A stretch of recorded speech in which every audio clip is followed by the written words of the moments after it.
children! While the House of Mystery in these tales continues to be a source of more fantasy than horror, let it not be said that it does not remain entertaining. Let us see if they can escape their latest fate, shall we?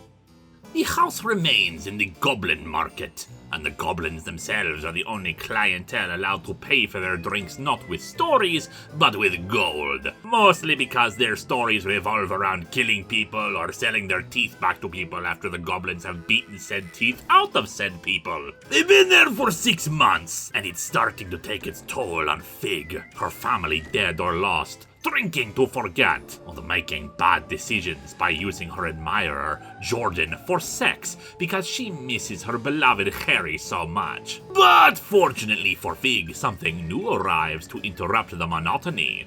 Or rather, something old. Their old pal Daphne, who we first saw way back in the first storyline of the House of Mystery. To reiterate her story, she was a princess in the land of witches, the Summerlands, who was sent away when a villain called the Thinking Man invaded the Summerlands. Her mother, the Queen, protected her with a spell that would only allow her to return once she found her true name, sent via True Love's kiss. Originally, her story ended with her and her familiar deciding, screw love, just enjoy San Francisco and kill anyone who jilts her. So, a happy ending all around.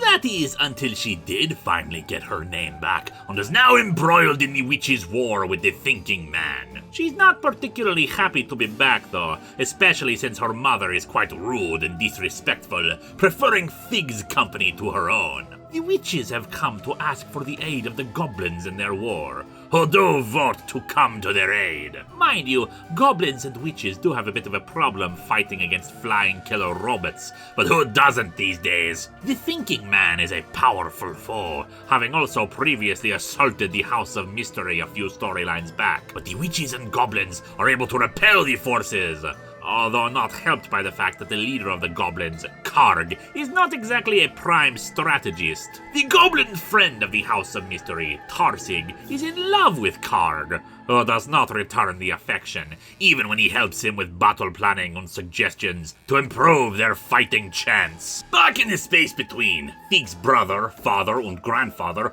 work on their own plans to escape the limbo they're trapped in, especially since 2 of them are ghosts and all. Namely, slashing Peter Keel's throat and invoking some magic to bring them all back to life and back to Earth. Fig comes along with the witches on their quest, desperate to find some escape from the drudgery of the house, and leaves her share of it in the pirate Jordan's care to ensure that Cain does not try to meddle with things as he has none to do. The Summerlands have been devastated by the Thinking Man, its citizens massacred. While the witches take off to begin their half of the assault, Karg refuses to listen to any more of Tursig's planning, even though the other goblins start to think that maybe Karg is not as great a leader as they once thought. The royal family of witches are captured along with Fig, the Thinking Man explaining that he had to kill all the witches. Magic is metaphor, and metaphor is falsehood. Thus magic pisses in the face of reason. You're a man commanding an army of robots and mindworms invading a land of witches. Where the hell is the reason in any of this? You may want a rebranding, for this thinking thing seems to be beyond you. The Thinking Man is more annoyed by Fig though.